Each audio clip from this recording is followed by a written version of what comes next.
பிளைவுட்ல interior பண்றீங்கன்னா பாக்ஸுக்கு ஒரு ரேட்டும், இந்த மாதிரி வெறும் டோர் போடுறதுக்கு மட்டும் ஒரு ரேட்டும் வந்து போடுவாங்க. பிவிசில பாத்தீங்கன்னா எல்லாமே ஒரே ரேட்டு தான். இப்போ நீங்க வந்து ஒரு 260 மெட்டீரியல் எடுக்கிறீங்கன்னா 260ல தான் வந்து பாக்ஸும் வரும், டோர் போடுறதும் வரும். இதுல என்ன டிஃபரன்ஸ் வரும்னா, உங்களுக்கு பாக்ஸ் டைப் பண்ணும்போது உள்ள போடுற ஷெல்ஃப்ல இருந்து எல்லாமே ஸ்கொயர் ஃபீட் வரும். இப்போ நீங்க வந்து வெறும் டோர் மட்டும் போடுறீங்கன்னா ஃப்ரண்டேஜ் மட்டும் ஸ்கொயர் ஃபீட் வரும். இந்த பாக்ஸ் பண்றீங்கன்னா ஃப்ரண்ட்ல போடுற டோர் ஸ்கொயர் ஃபீட் வரும்.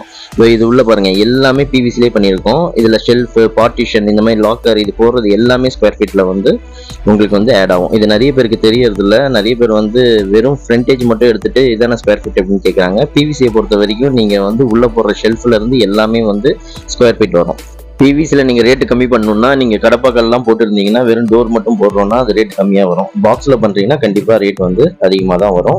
வேற ஏதாச்சும் டீடைல்ஸ் தேவைப்படுதுன்னா அந்த வீடியோல இருக்க நம்பருக்கு கால் பண்ணுங்க. இந்த வீடியோ உங்களுக்கு பிடிச்சிருந்தா லைக் பண்ணுங்க, ஷேர் பண்ணுங்க, கமெண்ட் பண்ணுங்க, மறக்காம சப்ஸ்கிரைப் பண்ணுங்க. தேங்க்யூ.